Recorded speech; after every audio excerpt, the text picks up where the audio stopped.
Before I get started with this, let me shout out Little Miss Firecracker for tagging me in this post, and they made sure I saw this post because I got tagged multiple times.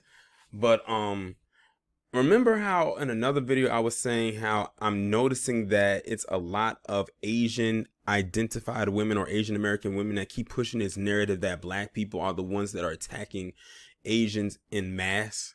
Well, now we can throw Lisa Ling in there because apparently before this post I'm gonna read to you that you're probably reading right now, she has some words too about Asians being attacked by black people. So this is the fourth one.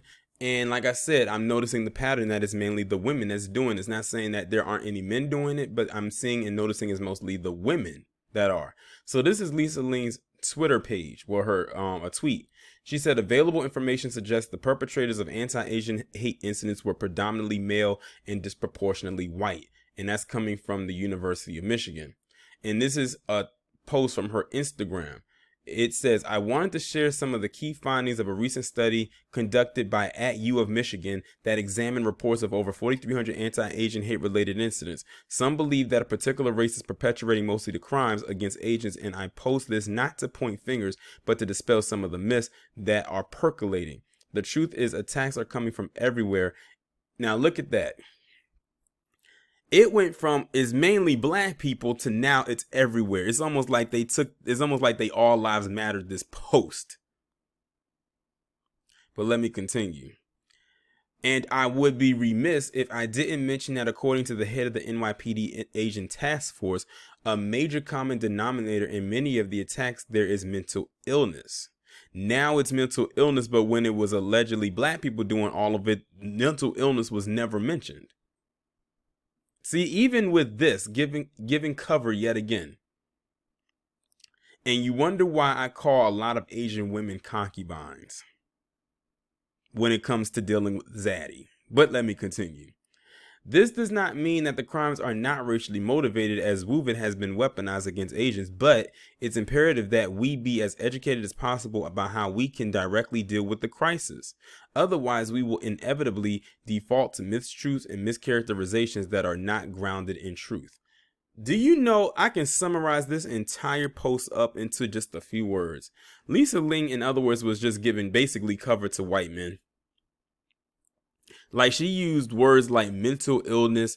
That doesn't mean that these crimes were not racially motivated, but every time there's a but, that means that's short for rebuttal against what you just said. So like I said, when it was black people that they were mainly coming after, or Michelle Malkin or Ying Ma or what's that other chick, Juju Chang, they didn't say anything like this or allude to anything like this. They were straightforward when they made sure to mention black people in particular when it came to something like this. They made sure that that was the case. But now you have it, well, now that it's finding that it's disproportionately white, we have to like flip some things around and, try to smooth things over. This is what I'm talking about. And see, a lot of people will say, even though Lisa Ling and others are, mentioning white people and they don't bring black folks into it, the fact of the matter is they have brought us into it. So now we're involved indirectly because they have brought us into their problem and we have to call it out. I told y'all I'm going to be on their head, and I don't know about y'all, but I'm tired of being the one who's always getting the rough end of the stick. So if, like I said, if I have to do this alone or seemingly by myself, I'll be a one-man wrecking crew and call it out for what it is. Cause I'm tired of us getting disrespected over and over again.